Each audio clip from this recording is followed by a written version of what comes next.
Tayo pong lahat ay magsitayo bilang pagbibigay galang sa pagkabasa ng salita ng Diyos. At ito po ang sinasabi. Sa Romans 15 verse 8 to 9, sinasabi ko sa inyo, si Kristo'y naging lingkod ng mga Hudyo upang ipakilala na tapat ang Diyos at tinutupad ang mga pangako niya sa mga patriarka. At ang mga hintil na may magpuri sa Diyos dahil sa kanyang habag, ayon sa sinasabi ng kasulatan, kaya't papupurihan kita sa harapan ng mga hintil at aawitan ko ang iyong pangalan. Pagpalain nawa ng Diyos ang pagkabasa ng kanyang salita. Tayo po ay makakaupo.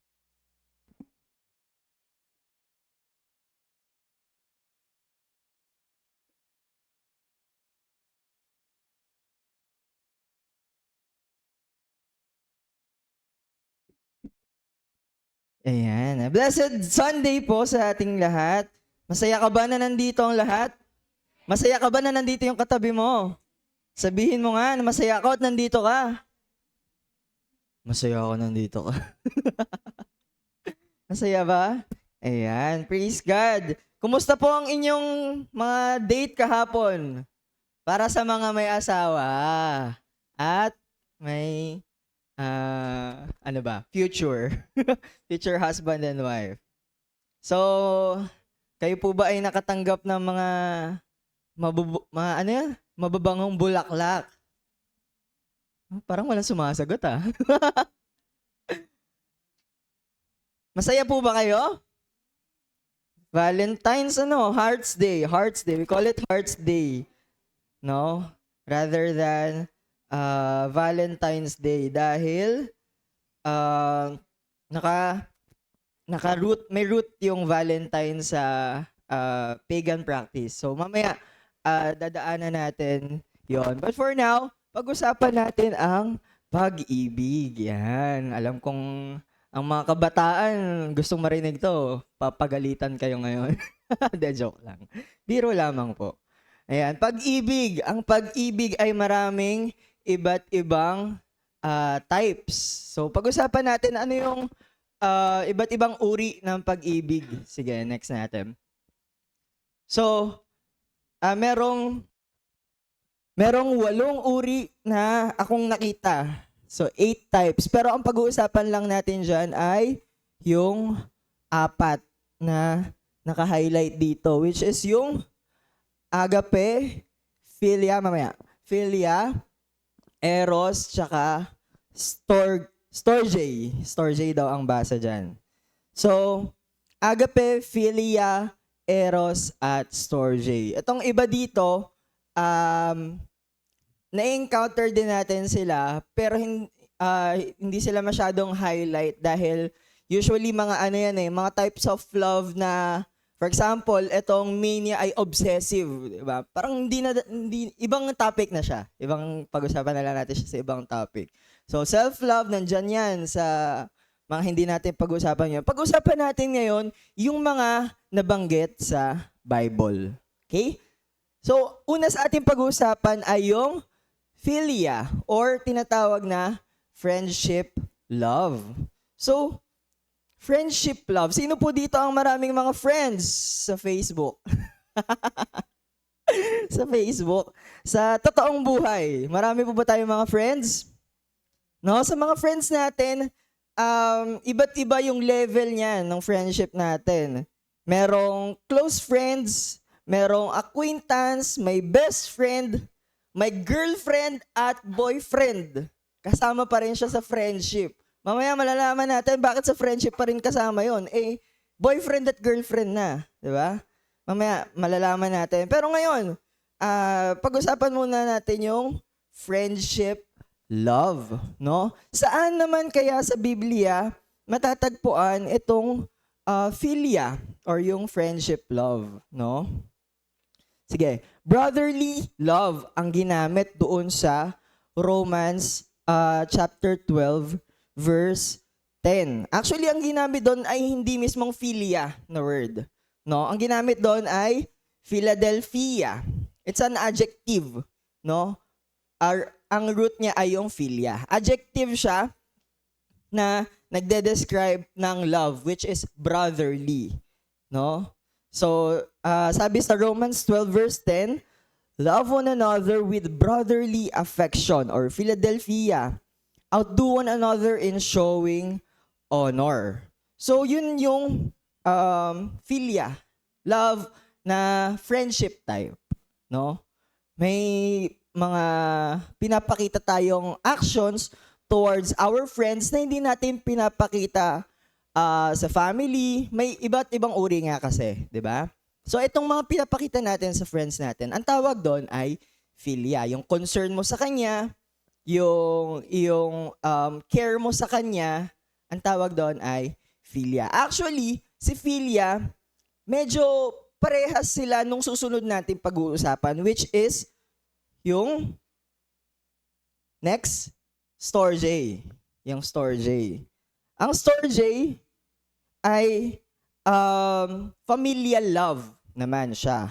So, somehow, nagkakaroon sila ng crossover ni filial in a sense na si storge ay mas mataas ng onte ng level kay filial. Pero sobrang dikit lang nila dahil si filia ay brotherly, which is part ng family. Tama po ba? So, kaya dun sa Romans 12 verse 10, babalikan natin. Romans 12 verse 10, ginamit doon yung word na philostorgos. Yan. Isa rin siyang adjective, no? Philostorgos. So, yung philo or philia, yun yung friendship, love, tapos storge or storgos, yung ginamit dyan. Yun naman yung storge. Kasi, compound word siya na ang ibig sabihin ay yung love mo sa family. So, tinuturo dito sa Romans 12:10 na yung ating love pala dapat sa ating mga friends. Actually, ang kausap dito ni Apostle Paul ay yung mga believers sa Romans. So now, ibig sabihin, yung mga kapwa natin believer, we treat them as our family. Kaya po tayo ay pamilyang Kristiyano. Okay? Kasi we are a family of Christ. So, we treat one another as family. Hindi porket churchmate mo lang siya, hindi na ganun yung care mo sa kanya. 'Di ba? Kaya nga kapag priorities ang usapan, meron tayong tinatawag na pagbalance natin ng fulcrum, hinahanap natin kung saan yung fulcrum. Kumbaga, sa isang weighing scale, 'di ba? Hinahanap mo kung nasaan yung center of gravity. Ibig sabihin, kung nasaan yung bigat, doon mo i-weigh para mag-balance siya. Ganon din tayo sa ating ministry, sa ating families.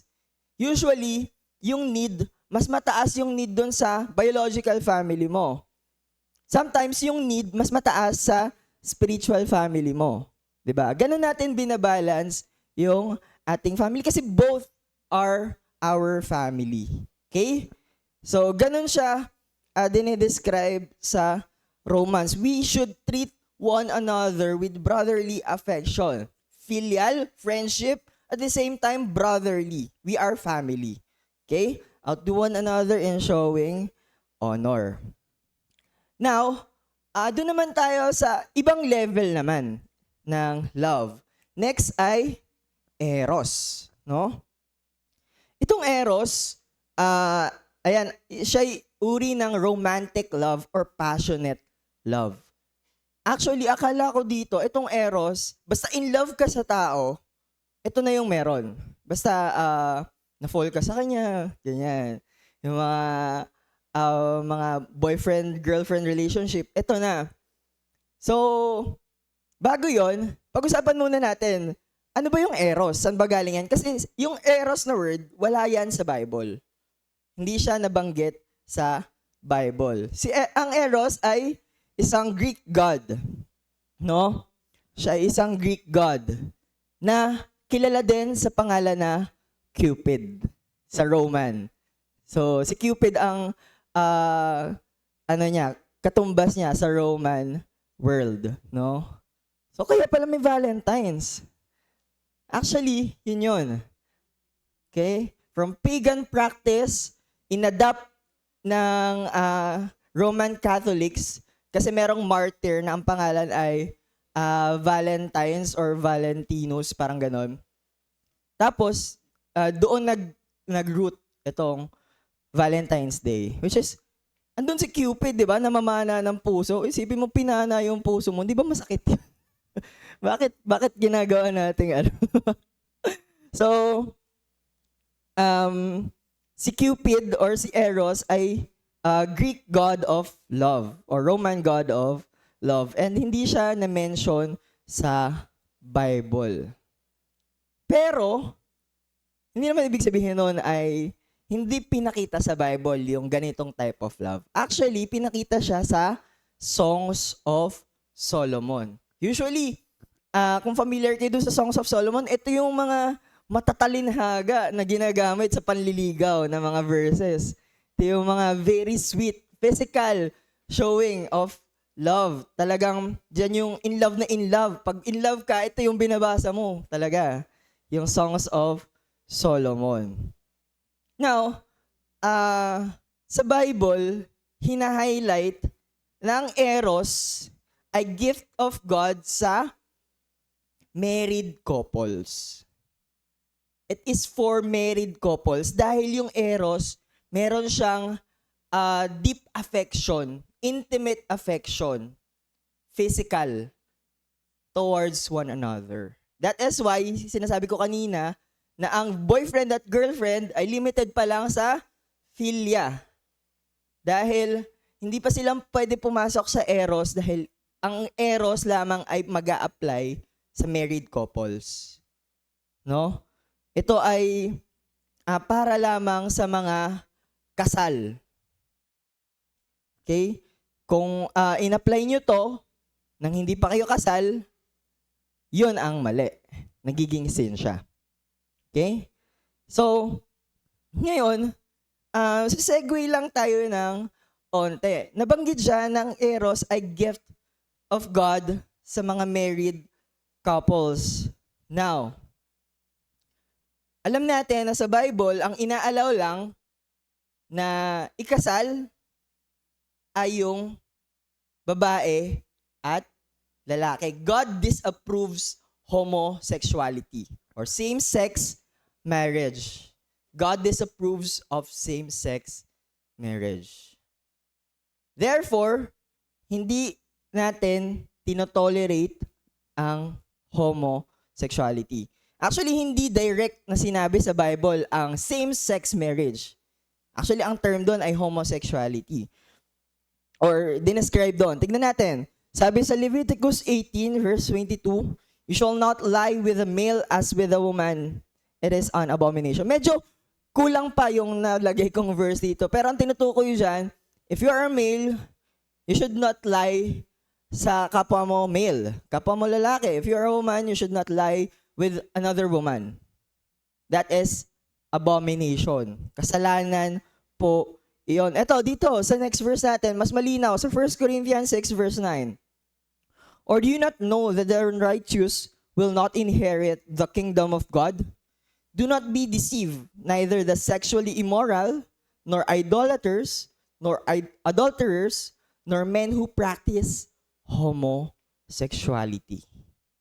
It's very clear na dinidisapprove ni Lord ang homosexuality. Pero, we do not condemn them. Iba yon. Hindi natin sila parang pinandidirian na wag ka sa amin, ayaw namin sa'yo, wag kang pumunta dito. We accept them para makakilala din sila sa Panginoon at itigil yung ginagawa nilang kasalanan, which is homosexuality. Instead, dapat ang ma-feel natin compassion, di ba? Na-feel natin na kailangan nila si Jesus kasi gumagawa sila ng kasalanan. Yun yung dapat nilang maintindihan, di ba?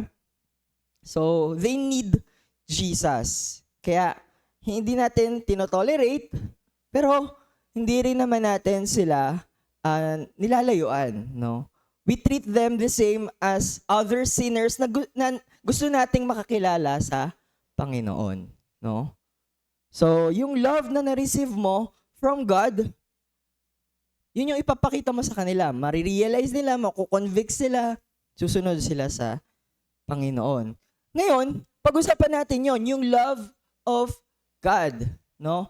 Or yung highest form of love, which is agape, or the selfless love. This is God's love, no? Sabi sa John 3:16, for God so loved the world. So, yung word na love doon, ang ginamit doon ay agapao. Verb form siya nung agape. Yung agapao. Ibig sabihin, selfless love. Highest form of love. No? Sino ba yung selfless na tinutukoy doon? Si Lord, 'di ba? Na binigay niya yung kanyang bugtong na anak upang ang sino mang manampalataya sa kanya ay magkaroon ng buhay na walang hanggan. So, it is the highest form of love. Na ngayon, malalaman natin, sa ibang verses, ginamit din siya. At gusto ng Panginoon na ito rin yung ipakita natin. No? Next slide. In this, it was also used in these verses. Matthew 5:44, love your enemies. Ang ginamit doon na verb ay agapao. So, pag minahal mo pala yung enemies mo, that is a selfless act of love. Diba? Selfless nga naman kasi pinairal mo yung love over your pride. Diba? Imbis na pairalin mo yung pride mo, sabi ni Lord, be selfless. Mahalin mo ang kaaway mo. Matthew 6:24, you cannot serve two masters, both Mammon and God. Diba? Kasi, hindi nga naman pwede. Nagsiserve ka kay Lord, tapos, ang focus mo, pera. Magkaiba yung kumikita ka ng pera para makatulong ka sa church at gusto mo na yung church ng Panginoon ay lumago. Iba naman yon sa ang goal mo lang ay magkaroon ng maraming pera. 'Di ba? Magkaiba siya kung paano mo titignan. Paano natin uunawain. Matthew 19:19, love your neighbors as yourself. So, ang ginamit din dito ay agapao, which is selfless.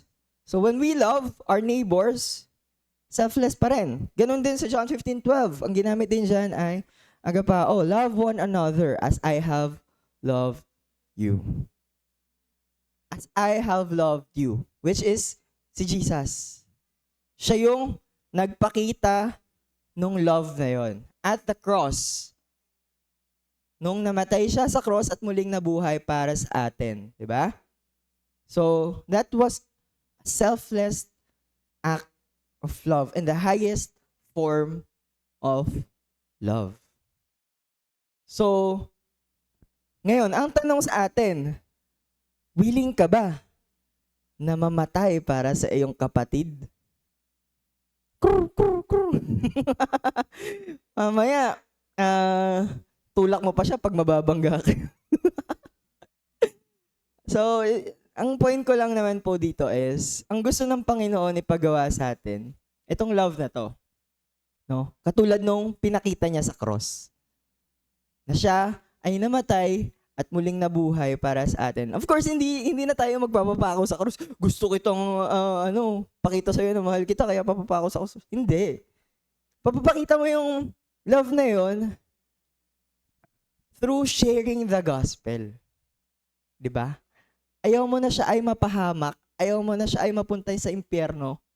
Therefore, yung love na pinakita ni Christ doon sa cross, isi-share mo sa Kanya.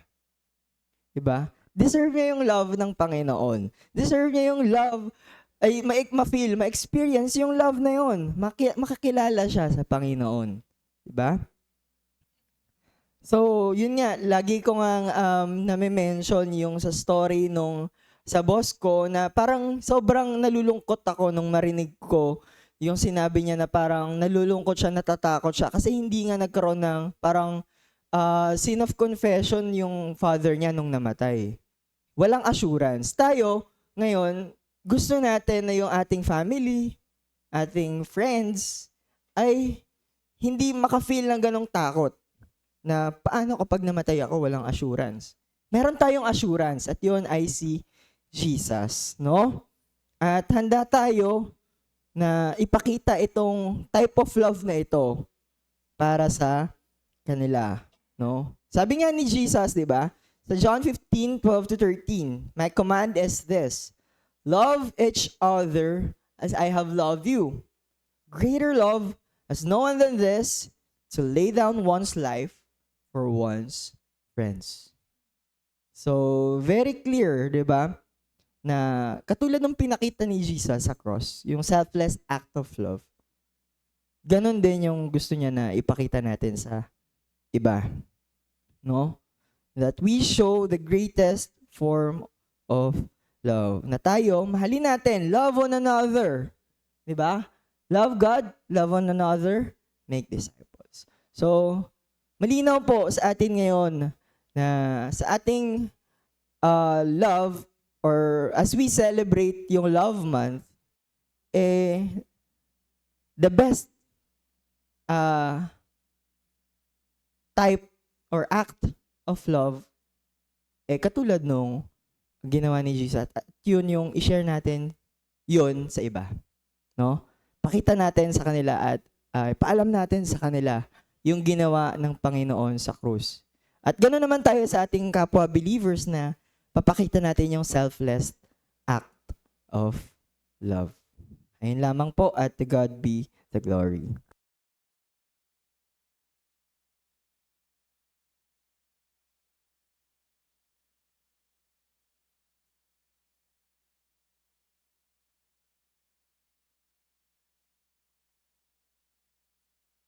Hello. Ayan. We are thankful na kasama natin ngayon si Sister Emily, kaibigan ni Ate Mina, no?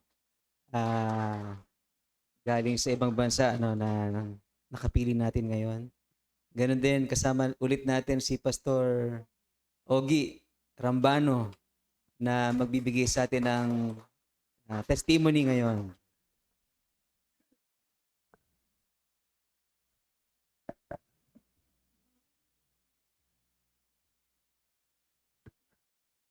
Magandang umaga po sa inyong lahat.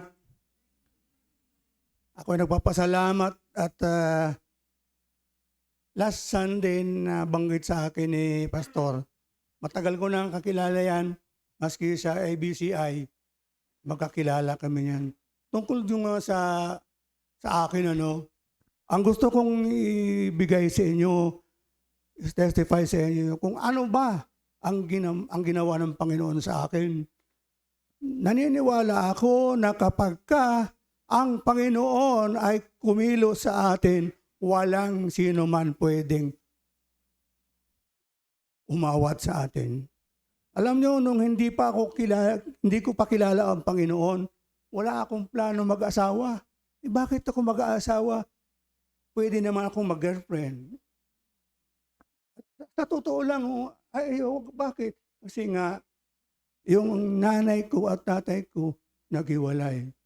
Andito yung tatay ko sa Maynila, kami nasa probinsya. Pero gumawa ang Panginoon ng daan. Alam nyo, nag-asawa ako 38 years old. Ang misis ko 35. Nandun ako, nakilala ko ang Panginoon, andyan ako sa Green Hills. Ang misis ko sa Makati. May trabaho ang misis ko. Nung makilala ko siya, sabi ko, mag-aasawa nga ba ako? Yung pala, may plano ang Panginoon. Doon ko na-realize na pag ang Panginoon ay pinakinggan mo, susundin ka kung saan ka pumunta. Mahal tayo ng Panginoon. Nang unang-una mabasa ko, yung John 3:16, anong sabi doon? For God so loved the world. Oops, sabi ko world. andito ko sa Word. Pinalitan ko. Alam mo yung mga unang-unang Bible ko, lahat ng pwede kong palitan ng pangalan ko, nilalagay ko. For God so loved the world. For God so loved, OG ako yun. That He gave His only begotten Son. Sabi ko, aba, si Kristo yun, ibinigay na pala sa akin. Sabi ko, Lord, salamat at nandiyan ka. Doon ako nagsimula. Pagkatapos, nagtatawa ako, nagtaka ako, bakit? From Green Hills to Makati, naghanap ako ng simbahan. Yung pala, doon sa pinuntahan ko, nandun pala ang magiging asawa ko. Nung makilala ko siya, nung kami ay mag-girlfriend, dinala niya ako dyan sa Muntinlupa. Na ang misis ko pala, may maliit na lupa sa Muntinlupa. Doon ko sinimulan. Nung kami ay nagpakasal, ginawa namin ang bahay namin dyan sa Camellia 4. Hanggang ngayon, andyan kami. Alam nyo, bakit 38 ako, yung misis ko 35, bakit nakatatlo pa kami? 4 pa nga yun eh. Alam nyo, nung nag-aaral mga yan, hirap talaga ako. Sabi ko, Lord, paano ba yan? Nung elementary sila, okay pa sila. Kayang-kaya. Dahil at that time, may trabaho ang misis ko sa Makati. Nung high school na, unti-unti, nahihirapan. Alam ni pastor sa akin yun. Eto, nung nag-college niya, sabi ko, Lord, saan ko i-enroll yung mga anak ko college? Magdadalawa na.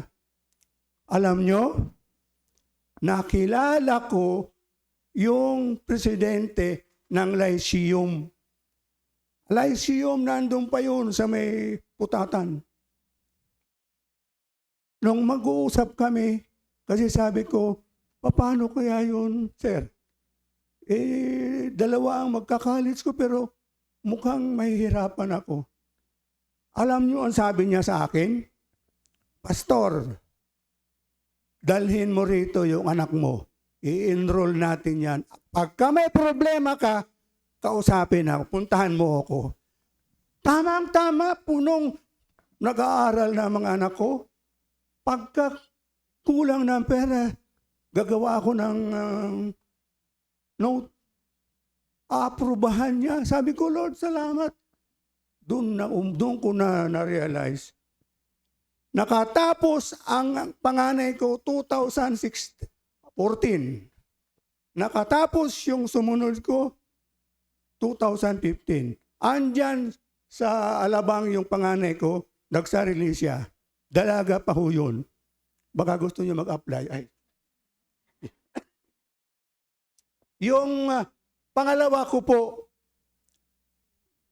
andyan ho sa Makati, nagtatrabaho. At mag-aasawa na rin yata. Alam nyo, ang maganda pa doon, yung bunso namin, nakatapos siya 2016. CPA siya. Ngayon, nabawasan, halos wala na akong problema. May nagbabayad ng tubig, may nagbabayad ng kuryente. Sabi ko, Lord, saan ko dadalhin yung income ko? O, kau naman sabi niya, basta alagaan mo yung misis mo. Mga lalaki, alagaan mo ang misis mo. Sabihin mo nga, dahil malaki ang nagagawa ng babae sa atin. Yun mo, sa tingin nyo, ilang taon na ako? I'm going 73. Parang 23 lang naano nga ako, sabi nung driver, Sir, senior na ho ba kayo? Sabi ko, ano sa tingin mo? Parang hindi ho yata eh. Pinakita ko yung ID ko, ito. Mga kapatid, malaking nagagawa ang misis natin. Hindi ka pa kakain ng basta-basta. Mga misis, huwag kong padaliin yung pagkain ng misis natin. Piliin natin, lalo na kung medyo may edad na. Ako, pasalamat ako sa asawa ko. Akala ko nga talaga hindi ako mag-aasawa eh. Pero iba ang Panginoon pagka gumawa ng paraan. Pasalamat. Sipin nyo, ngayon, dahil sa pensioner ako ng SSS, hindi naman ganun kalaki.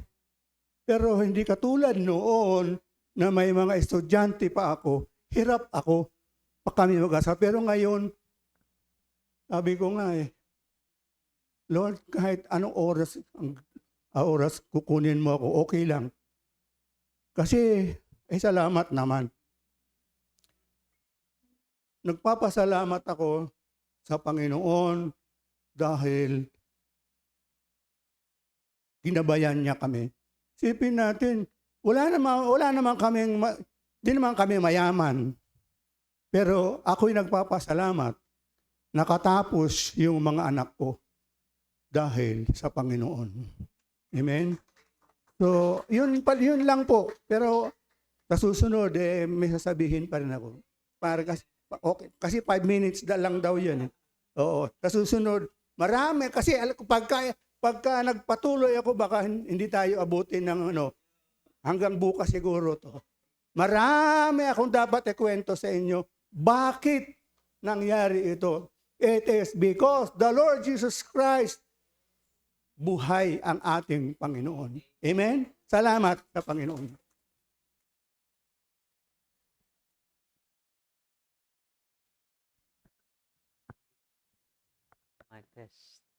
Amen. Praise God. Thank you po, Pastor Ogie.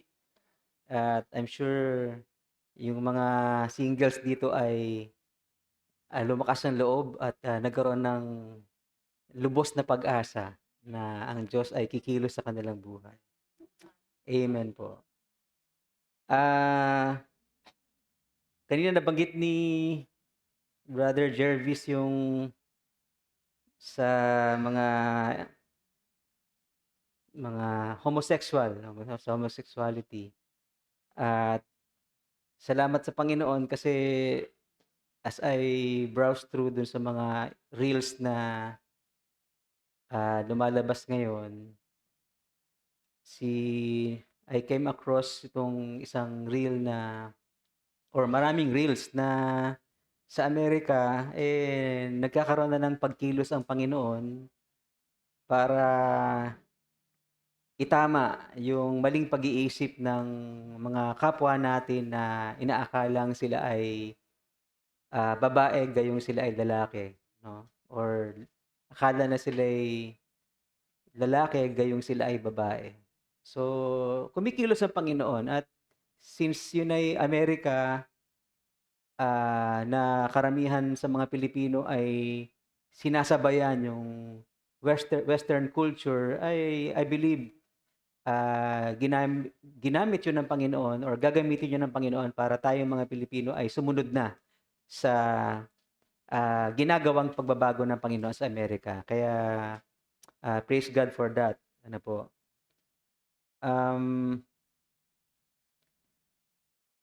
So sa atin pong text na binasa ngayong umagang ito,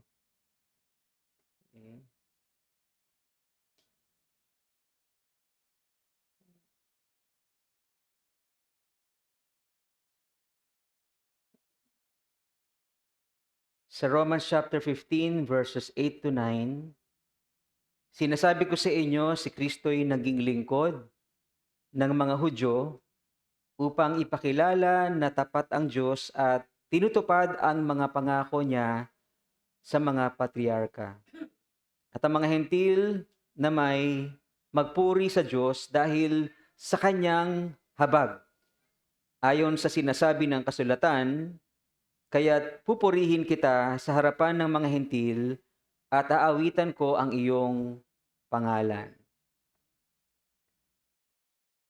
again, sa kagustuhan ni Apostle Paul na maging harmonious ang relationship ng Jewish Christians at Gentile Christians, hindi lang siya nakiusap sa kanila na tulungan nila yung mahihina, huwag silang maging selfish, palakasin nila yung isa't isa, isipin ang ikabubuti ng iba kahit ang kapalit nito ay suffering, maging patient kayo sa isa't isa, i-comfort at encourage nyo ang bawat isa, tanggapin ang isa't isa tulad ng pagtanggap ni Kristo, at sama-sama ninyong i-glorify ang Diyos ng nagkakaisa.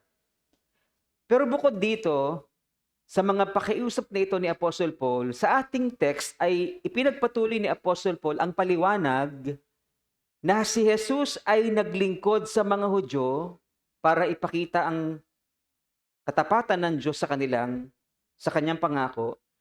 At layunin din ng Diyos na pati ang mga hintil ay tumanggap ng kanyang habag at luwalhatiin siya. Kaya naman, tinawag ng Panginoon si Apostle Paul para ihatid ang mabuting balita sa mga hentil. So, kung si Jesus ay naglingkod sa mga Hudyo at gayon din sa mga hentil, pinapaunawa ni Apostle Paul sa mga believers sa Rome, bakit mayroon kayong hindi magandang damdamin para sa isa't isa? Bakit kayo nagtatalo-talo? Naglingkod si Lord sa mga Hudyo, naglingkod si Lord para sa mga hentil. O bakit kayo nagtatalo-talo? Bakit kayo may hindi magandang damdamin para sa isa't isa? Noon pa man ay layunin na ng Diyos na ang Gentiles ay makasama ng mga Hudyo sa pagpupuri sa Kanya.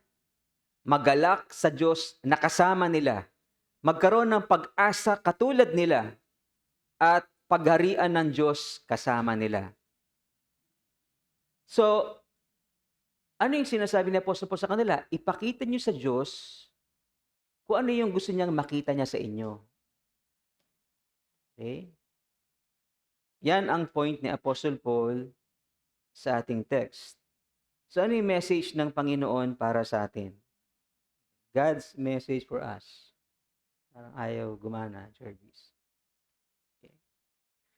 So dahil ang Panginoon ay naging servant para sa mga Hudyo at para sa mga Hentil, okay, therefore, let us serve one another. Di ba?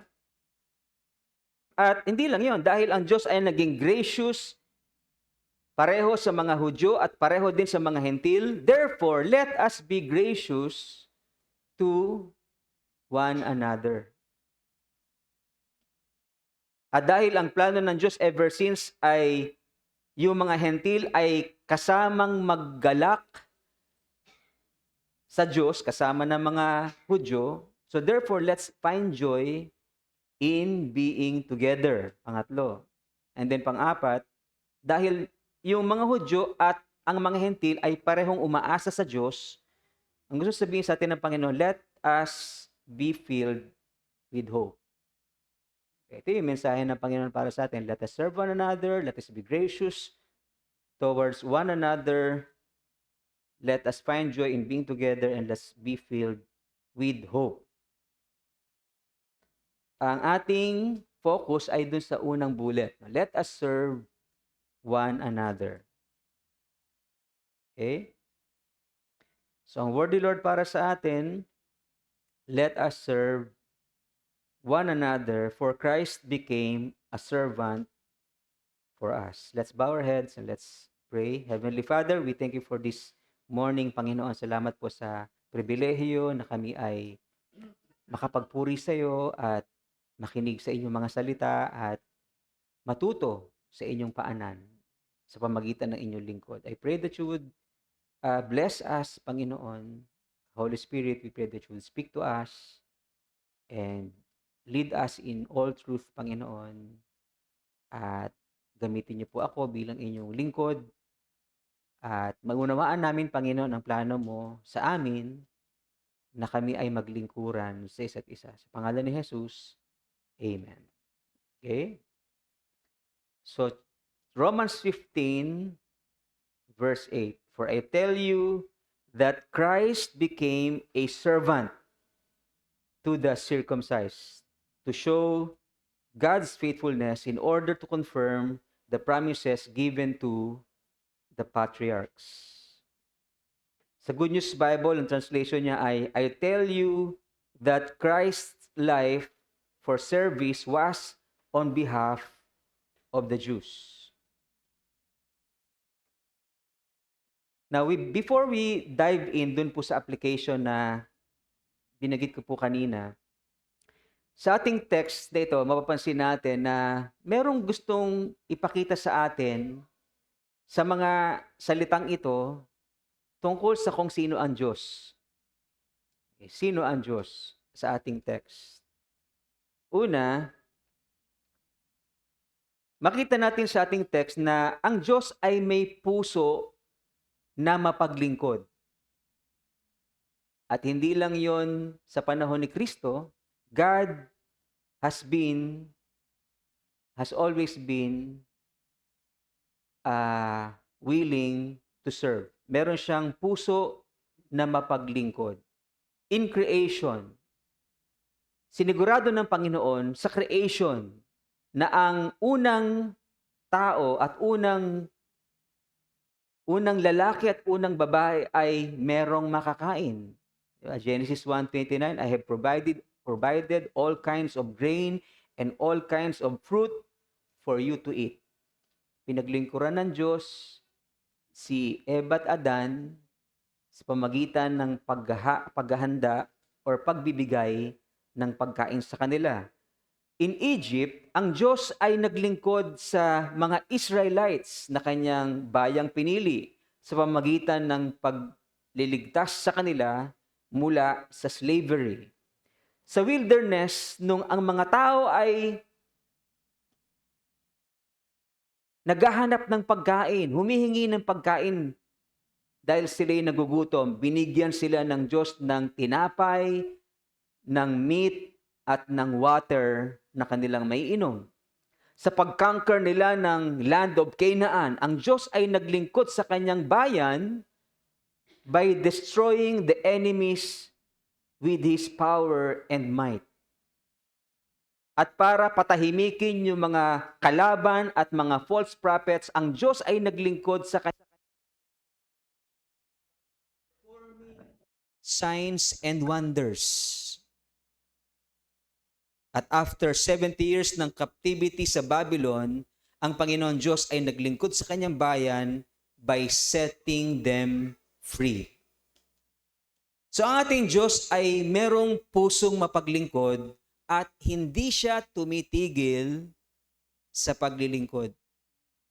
Until now ay pinaglilingkuran pa rin tayo ng ating Diyos. Amen po? Ha? Pinasisikat niya ang araw sa masasama at sa mabubuti at pinapapatak niya ang ulan sa mga banal at sa mga makasalanan. Matthew 5:45. Sa mga panalangin natin, nakikinig siya. Sa karamdaman natin, nagpapagaling siya. Sa mga pagsubok natin ay umaalalay siya. Nalilito ka kung saan at ano ang iyong gagawin, pinagliliwanag niya ang pag-iisip mo. Nagkakasala ka, hinuhugasan niya ang lahat ng iyong karumihan. Feeling mo, nag-iisa ka, sinasamahan ka ng Diyos ng kanyang espiritu at ginagabayan sa lahat ng katwiran, inilalayo ka sa masama at sa kasamaan. Patuloy ang paglilingkod ng Diyos sa iyo at sa akin. Amen po? Okay. Alam niyo yung kanta ni Gary Valenciano, yung natutulog ba ang Diyos? Well, ang sagot doon, pahinga, oo. Dahil nagpahinga siya doon sa creation ng 7th day. Pero hindi natutulog ang Diyos. Patuloy siya sa paglilingkod sa atin dahil yun talaga siya. Meron siyang pusong mapaglingkod. God has a heart for service. Ang tanong sa atin, meron ka bang pusong mapaglingkod? Do you have a heart that is willing to serve? Pangalawa, Like the Father, tulad ng ating Ama sa langit, ang anak ng Diyos, ang ating Panginoong Yesus, ay meron ding pusong mapaglingkod. God the Father, God the Son, both of them have the heart for service. Maraming tao ang gusto nila sila yung paglingkuran. Hello? Di ba? Pero ang Panginoon iba. Sa Matthew 20:28, Jesus came not to be served, but to serve. Meron ka bang pusong mapaglingkod? Sa ating text, sabi doon, naglingkod siya para sa mga Hudyo. Right? Christ became a servant to the circumcised, meaning yung mga Hudyo. Pero bakit parang espesyal yung mga Hudyo? Bakit pinili ng Diyos na una siyang maglingkod sa mga Hudyo? Para maintindihan natin ito, sa Old Testament, ang Diyos ay nakipagtipan o meron siyang covenant sa mga Hudyo. Meron silang pangakuan. Pag sinabing covenant, pangakuan sa isa't isa. Sa Old Testament, covenant, ang sabi ng Diyos sa Israelites, I will be your God and you will be my people. At ang sagot ng mga Israelita, all that the Lord has spoken, we will do. Yung pangakuan na ito or yung covenant na ito ng Diyos sa Israelites ay nagsimula pa kay Abraham, of course, pati kay Isaac, inulit yun, pati kay Jacob, inulit yun, and then kay Moses, and then kay David. Iba pa yung covenant ng Diyos kay Adam and Eve sa Garden of Eden at doon kay Noah, sa time ni Noah. Part ng covenant or pangako ng Diyos sa mga Hudyo ay ang pagdating ng Messiah. Ano ibig sabihin ng Messiah? Yung magiging hari nila at tagapagligtas. Ang pangakong ito ng Diyos ng Messiah na maghahari sa kanila ay maghahari sa kanila forever. Sabi ng Diyos kay David through Prophet Nathan sa 2 Samuel chapter 7 verses 12 to 13, pagka ang mga araw mo ay naganap na, sabi ng Diyos kay King David, at ikaw ay matutulog na kasama ng iyong mga magulang, ibig sabihin pagpatay ka na, aking ibabangon ang iyong binhi pagkatapos mo, na nagmumula sa iyong tiyan, at aking itatatag ang kanyang kaharian. Kanyang ipagtatayo ng bahay ang aking pangalan, at aking itatatag ang luklukan ng kanyang kaharian magpakailanman. Ang promise ng Diyos sa mga Israelites through King David ay eternal kingdom. Okay? Kaya nung matalo yung mga Hudyo sa gera, kaya sila natalo dahil dinidisiplina sila ng Panginoon.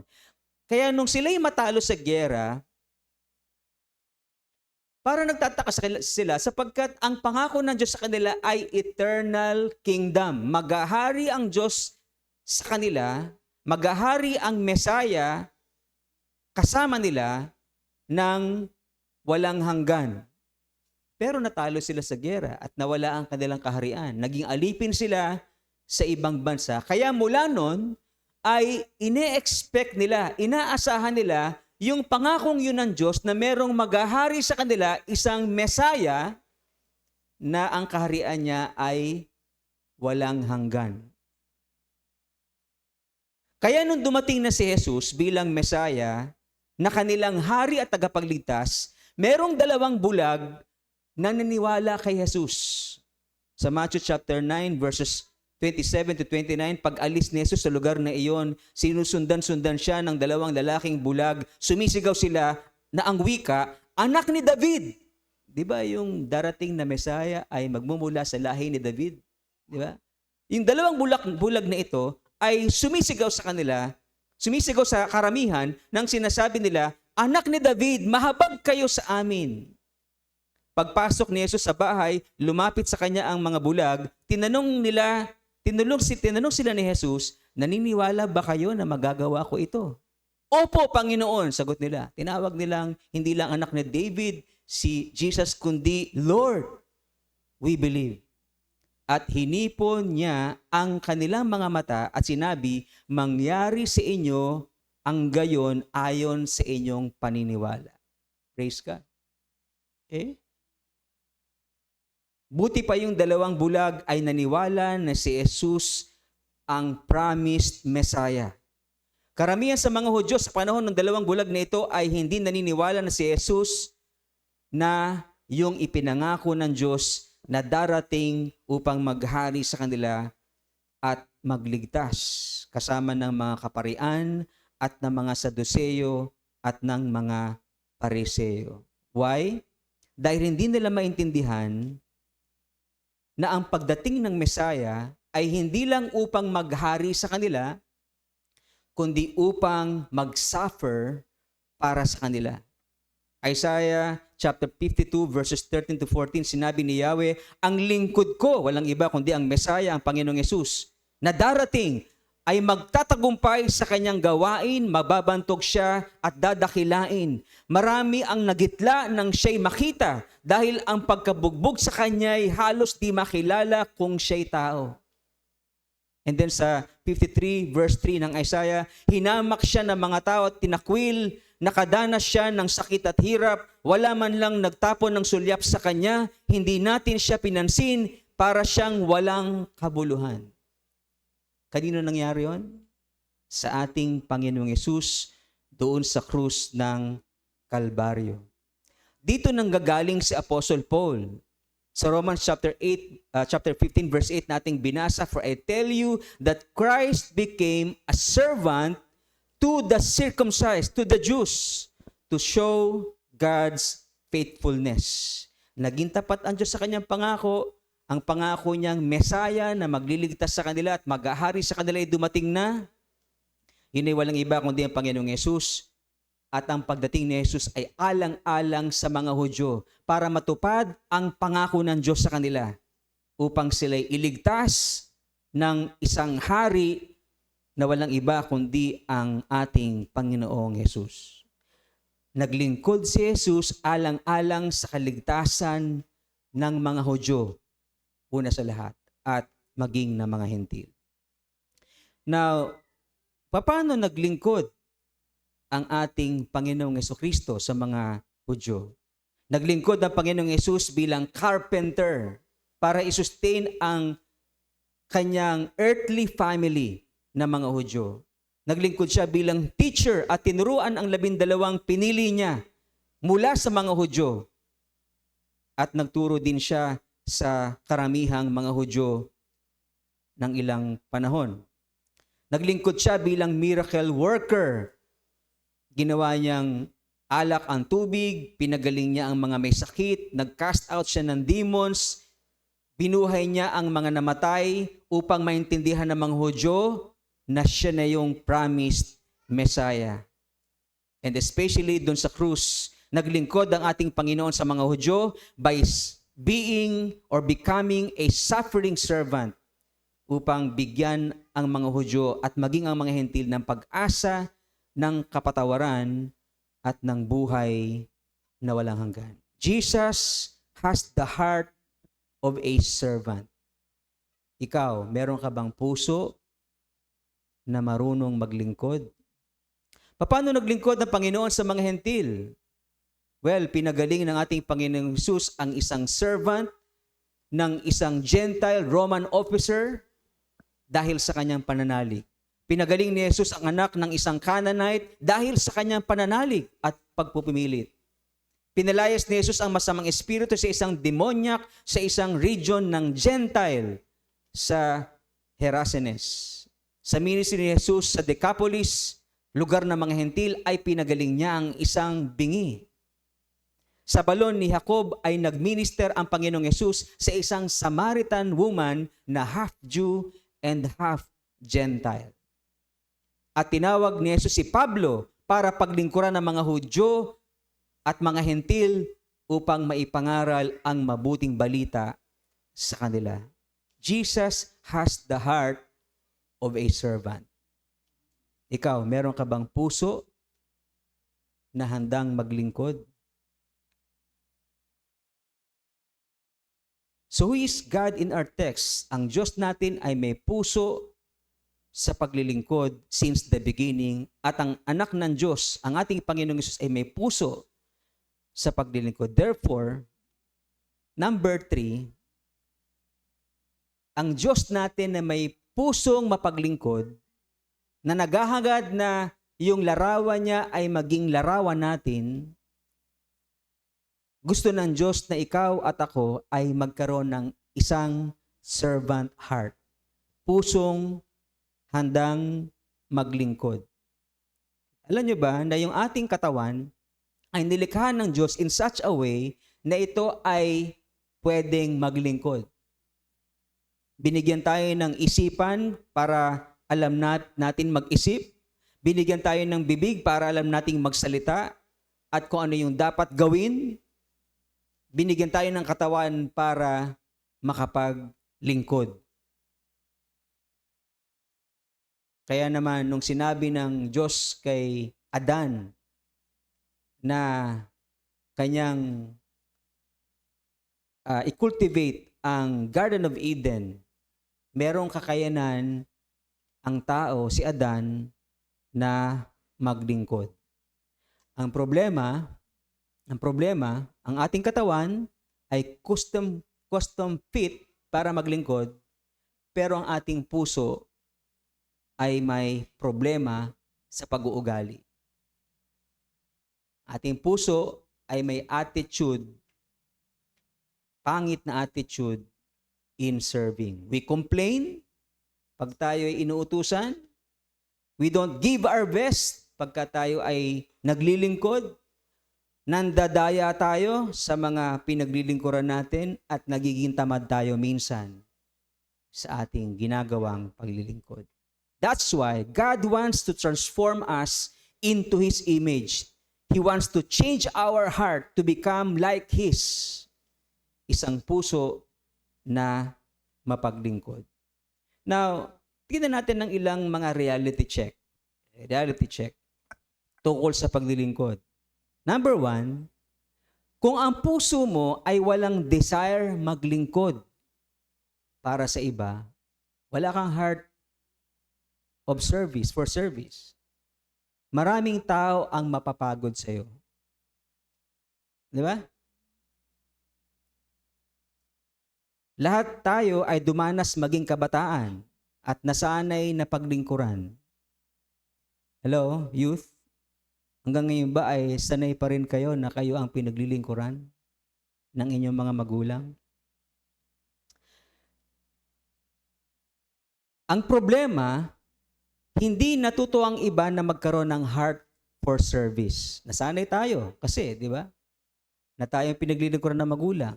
So hindi tayo natuto na magkaroon ng pusong mapaglingkod kahit sa loob ng ating tahanan. Kaya lagi tayo nakakarinig ng ingay sa ating mga nanay, lalo na, di ba? Yung higaan mo, ayusin mo. Maligo ka na. Yung mga gamit mo, ayusin mo. Kasi maraming kabataan ang nasanay na sila ang pinaglilingkuran. Therefore, yung mga taong nasa paligid nila ang napapagod. Gusto niyo ba yun? Na palaging ang napapagod ay inyong mga magulang? Okay? Kaya suggestion sa mga magulang, bigyan natin ng responsibility ang ating mga anak. No, okay, bata, ang aking trabaho, magtapon ng basura. Ang problema, ang bigat ng basura, kaya siguro di ako lumaki. Nakarga ko yung basura.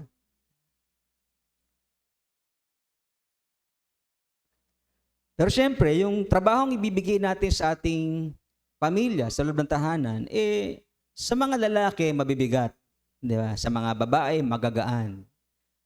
At yung mahihina, o nagkakaedad na, lumalabas yung mga sakit, pagpahingahin.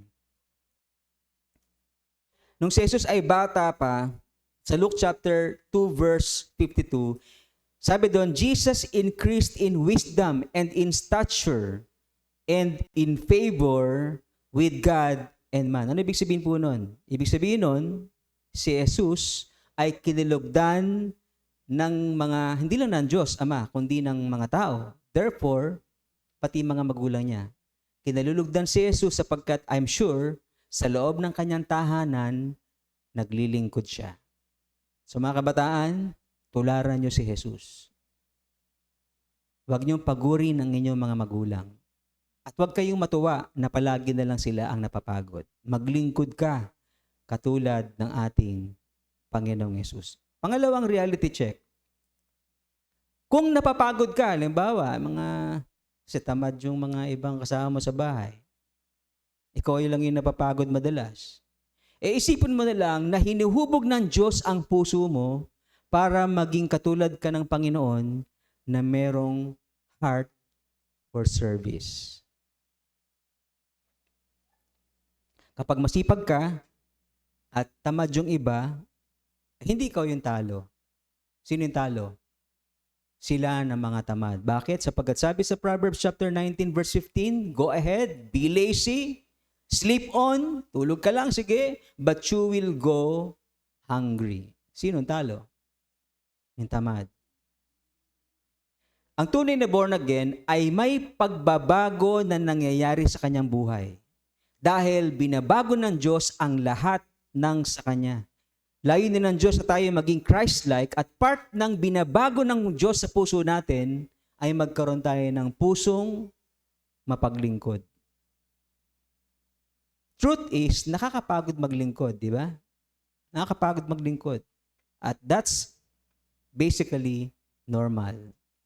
Tsaka lang naunawa ng mga tatay na mahirap maging nanay kapag halimbawa nagbakasyon ng nanay, ikaw na yung mag-aalaga ng bata, ikaw na yung magpapalit ng diaper, ikaw na yung magluluto, magpapakain, maglalaba, maglilinis ng bahay. Doon lang natin na-appreciate ang hirap at pagod ng housewife.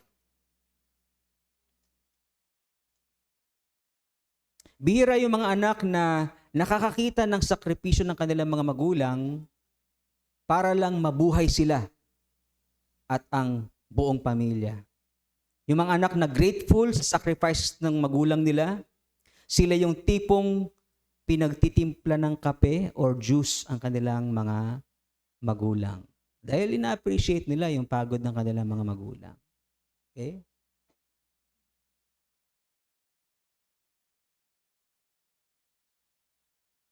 Marami ang mahilig mag-critic sa mga leaders, government, church leaders, at iba't iba mga institutions, pero kakaunti lang ang nakakakita ng kanilang sacrifices, ng kanilang pagod sa paglilingkod na kanilang ginagawa. Napapagod ka na ba sa paglilingkod? Huwag kang sumuko dahil nakikita ng Diyos ang kanyang larawan sa iyo. Galatians chapter 5 verse 13, as for you, my friends, you were called to be free. But do not let this freedom become an excuse for letting your physical desires control you. Instead, let love make you serve one another. Let love make you serve one another. Pagka ikaw ay naglilingkod sa mga anak mo, para sa mga anak mo, para sa pamilya mo, para sa Panginoon, sa kanyang iglesia, pagod ka man, pero naiibsan yung pagod, or hindi ka sumusuko dahil sa pagmamahal mo sa paglilingkod sa iyong pamilya at sa Panginoon. Ito pa ang isang reality check. Hindi mo alintana ang pagod kapag masaya kang naglilingkod. Hindi lang dahil meron kang pusong may papagmahal, kundi kapag ikaw ay masaya habang naglilingkod. Okay? Napapagod ng todo ang iba sa paglilingkod dahil wala silang nararamdamang joy sa kanilang ginagawa.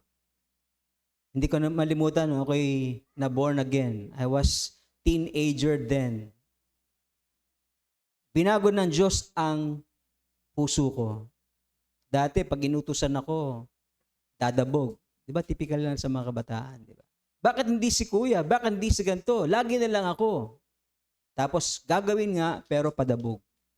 Maghugas ng pinggan, marinig mo, nagtutunugan yung mga plato at mga kutsara. Pero nung binago na Diyos ang puso ko, first time kong maghugas ng pinggan. First time kong inutusan ako maghugas ng pinggan ng masaya. At maghugas ng pinggan ng masaya. At iba pang mga gawaing bahay ng masaya at umaawit sa Panginoon. I'm sure dahil yon sa pagbabagong ginagawa ng Diyos sa puso ko nung ako'y iniligtas niya. Sabi ni Apostle Paul sa mga taga-Philippians, sa Philippians chapter 4 verse 1, kayo ang aking kagalakan at korona. Tuwang-tuwa si Apostle Paul na makita yung kanyang pinaglingkuran at naging lubos ang kanyang kasiyahan sapagkat sila ay lumalago sa Panginoon Jesus. Okay? Pangapat na reality check, kung wala kang joy sa ginagawa mong paglilingkod, bagamat nakakatulong ka, lilingkod ka, pero wala kang joy, yung ginagawa mo, sama nakakatulong din. Pero malungkot ang mga taong nasa paligid mo. Walang matutuwa sa naglilingkod na puro reklamo. Walang matutuwa sa naglilingkod na palaging galit. Walang matutuwa sa mga naglilingkod na puro satsat, paangil, at hindi mahalata yung pagmamahal. So therefore, find joy in what you do. Ngiti-ngiti kapag inuutusan. Okay? At maging masaya habang ginagawa ang pinag-uutos sa iyo. Umawit sa Diyos habang nagtatrabaho ka at magpasalamat dahil hinuhubog ng Diyos ang puso mo para maging katulad ng kanyang anak. Isang pusong mapaglingkod. Meron bang joy sa puso mo habang naglilingkod ka para sa iyong pamilya? Para sa iyong iglesia? O para sa iyong community? Ginagawa mo ba yon dahil mahal mo ang Diyos at ang iyong kapwa? Sabi sa 1 Corinthians chapter 16 verse 14, do all your work in love. Do all your work in love. Marami pang pwedeng mga reality check na pwede natin banggitin, pero we don't have time. Ito na lang. How to serve effectively. Paano tayo makakapag-serve sa Diyos at sa ating kapwa, sa ating pamilya, ng mas effective? Tulad na ng napag-usapan natin, una, serve with joy and love. Yung love at saka yung joy ay kasama sa fruit of the Spirit. Amen? Di ba? Ibig sabihin, totoo na may times na naglilingkod tayo walang joy. Totoo na may mga times na naglilingkod tayo walang love. Kaya kailangan mo ng fruit of the Spirit.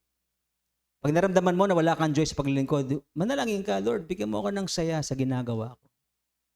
Naglilingkod ka na parang walang pag-ibig, di manalangin ka sa Diyos. Lord, bigyan mo ako ng bunga ng banal na Espiritu ng pag-ibig habang ako'y naglilingkod. Kaya sumusuko yung iba sa paglilingkod ay dahil wala silang joy or nagkukulang ng joy at nagkukulang ng love.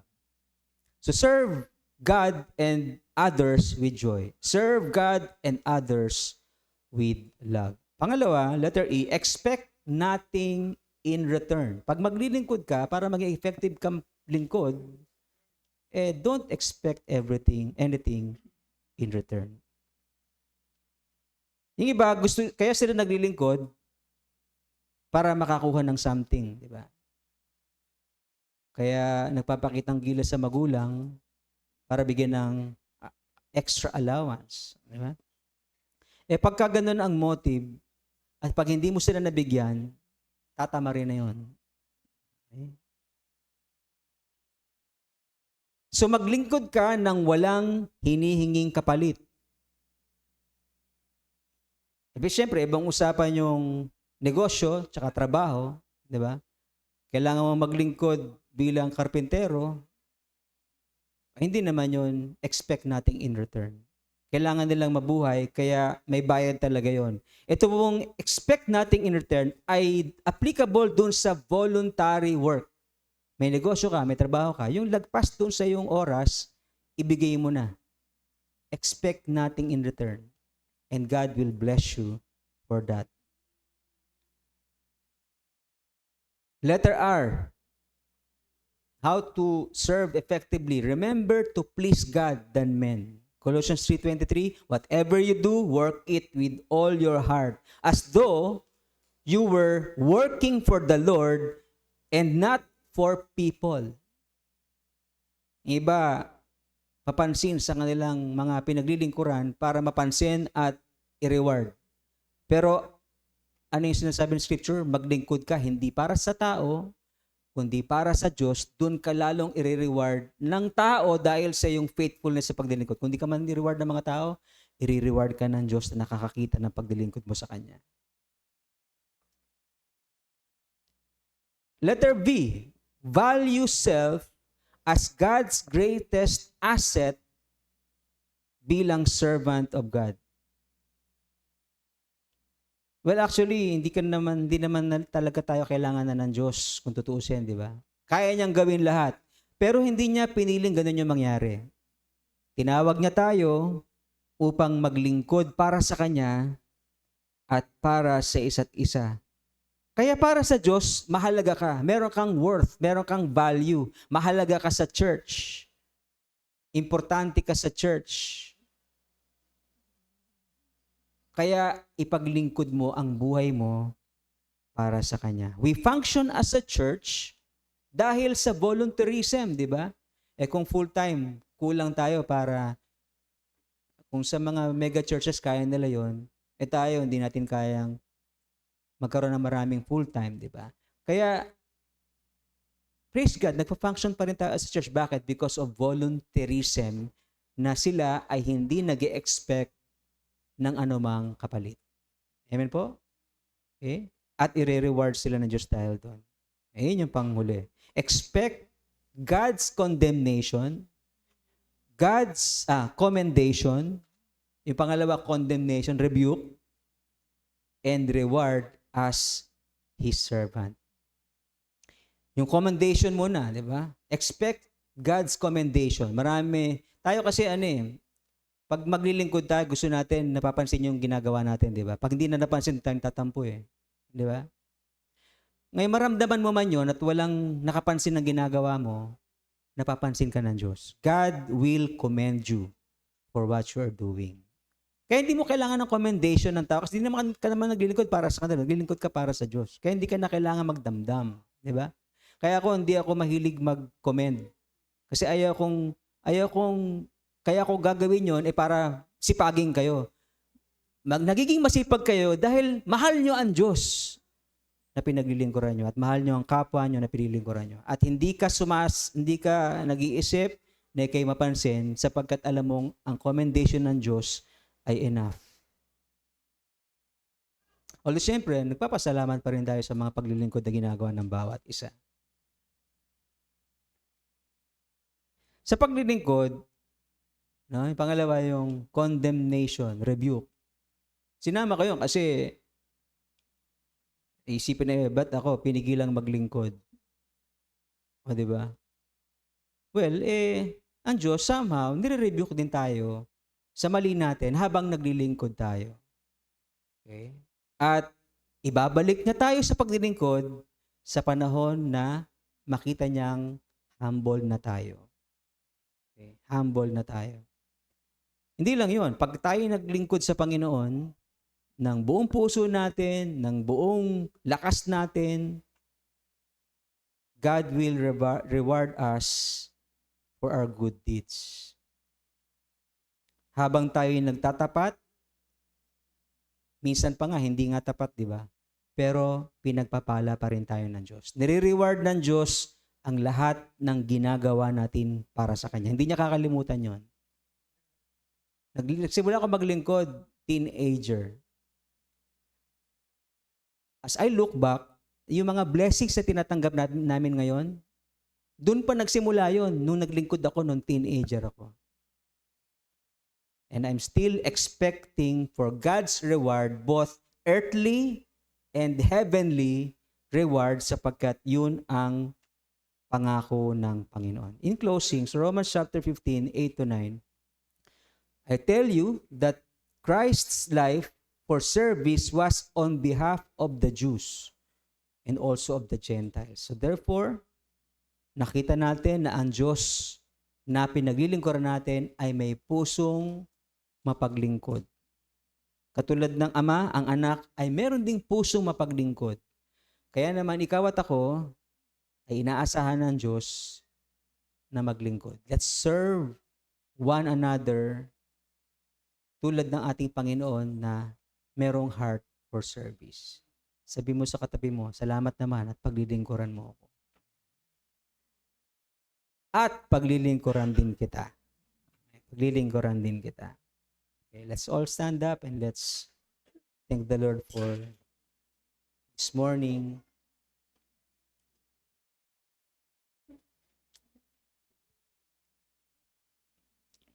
Heavenly Father, we thank you so much, Lord, for allowing us to come together as your people. Thank you for your great love for each and every one of us, Panginoon. Thank you for your Son, Jesus Christ, whom you sent in order to die on our behalf.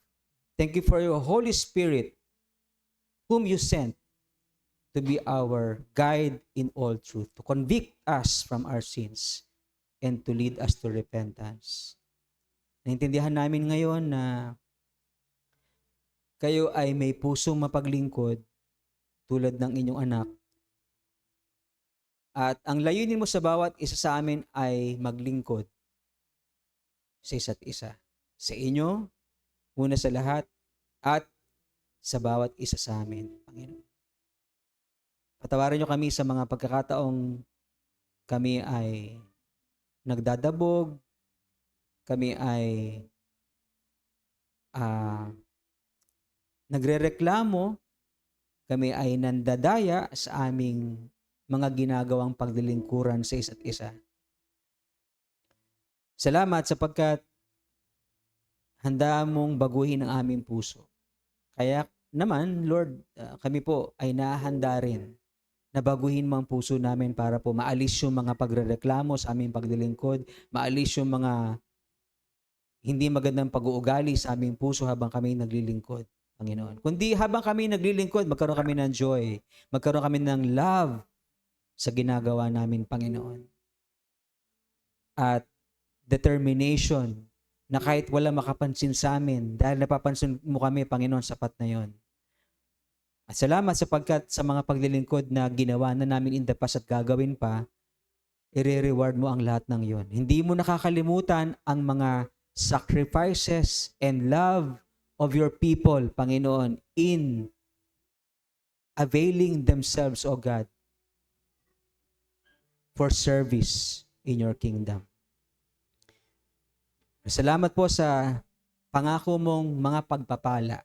Doon kami pwedeng umasa. Doon kami pwedeng tumanaw ng return doon sa aming labor of love. Sapagkat given na yun sa inyo, Panginoon. I-reward mo ang lahat ng mga tapat na naglilingkod sa inyo, Panginoon. Salamat po. Nawa, Panginoon, sa mga susunod na panahon ng aming mga pagsasama bilang magkakapatid kay Kristo, Panginoon, dalangin namin na ang aming puso, dahil binabago mo na, matututo kami, Panginoon, na maglingkuran sa bawat isa ng may kagalakan at pag-ibig, Panginoon. Ang mga may sakit naming kapatid, ang mga may hina naming kapatid, Panginoon, mapaglilingkuran dahil tinuturuan nyo kami na maglingkod para sa kanila. Panginoon.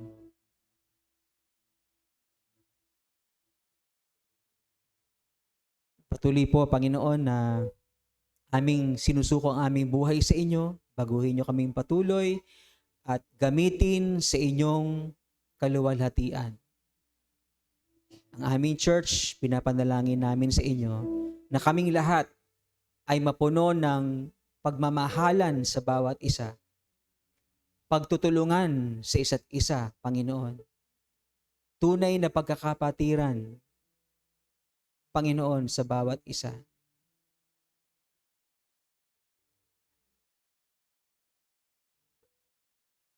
At ganoon din, gamitin niyo kaming patuloy, Panginoon, para po maibahagi ang mabuting balita mo sa iba pa, Panginoon, na hindi pa nagsusuko ng kanilang buhay sa inyo. Kahit sino man sa atin ang maaring merong duda sa kanyang isipan, sa kanyang puso na kung ikaw ay mamatay, baka hindi sa langit ang iyong punta, baka dun sa impyerno. Well, mahal ka ng Diyos. At may magandang plano ang Diyos sa iyong buhay. Nais niya na ikay mapatawad at maligtas. Pero kailangan mong magpakumbaba. Aminin ang iyong mga kasalanan. Humingi ng tawad sa Diyos. At kilalanin si Jesus sa iyong buhay bilang hari at tagapagligtas.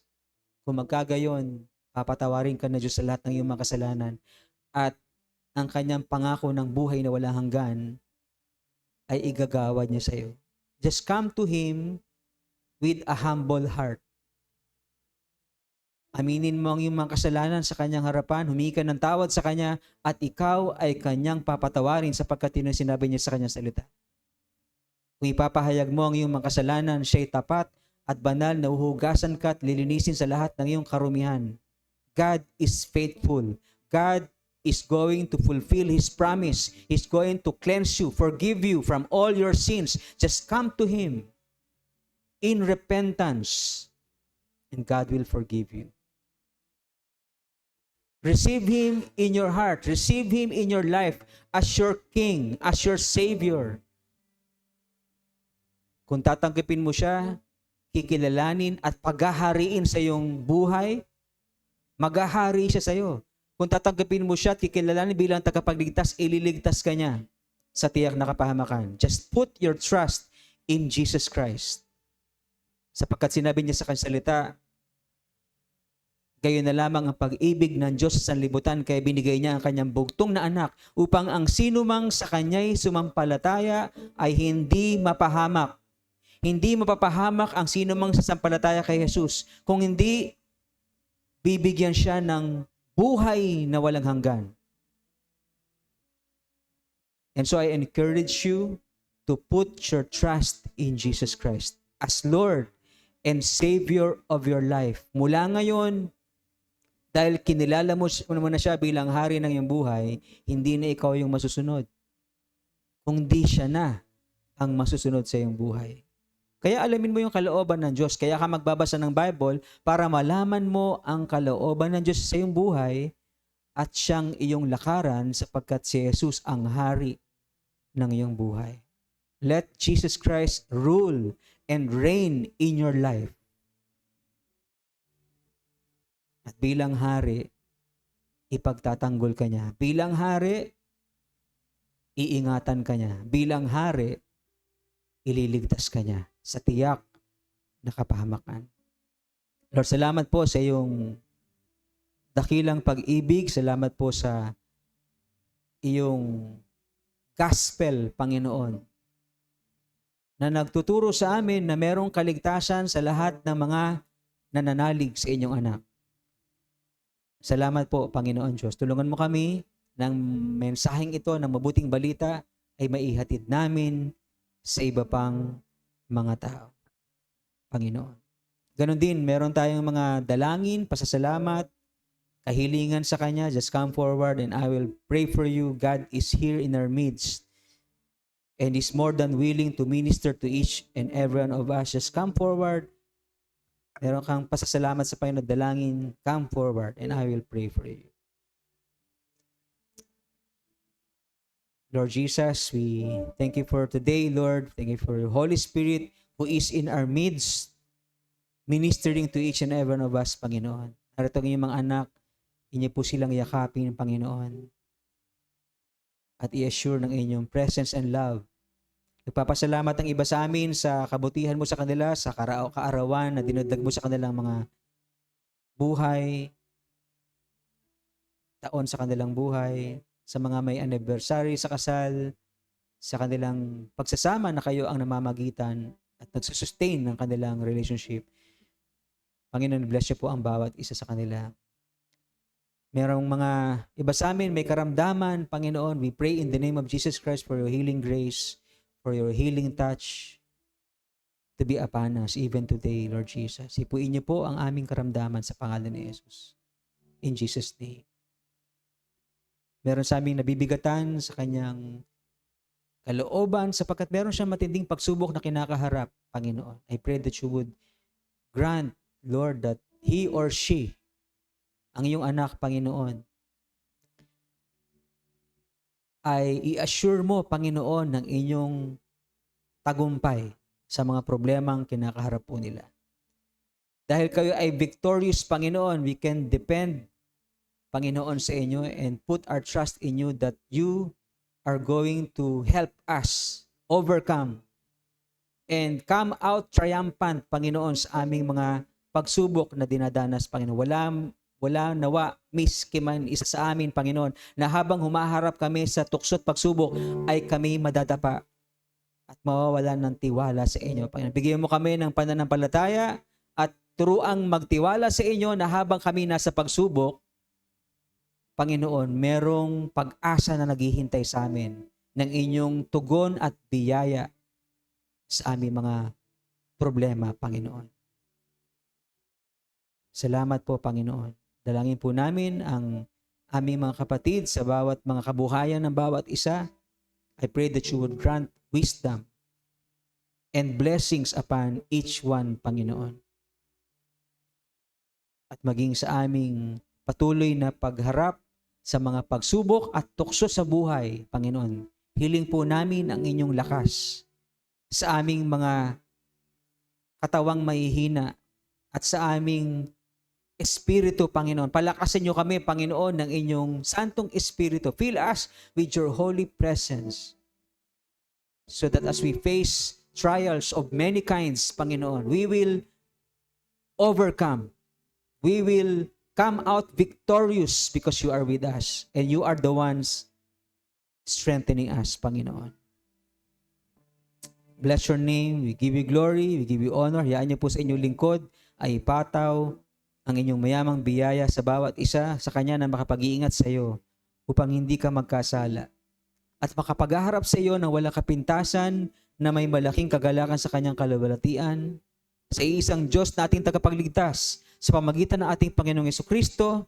Sa Kanya ang kapurihan, karangalan, kadakilaan at kapangyarihan mula pa nung una, ngayon at magpakailanman.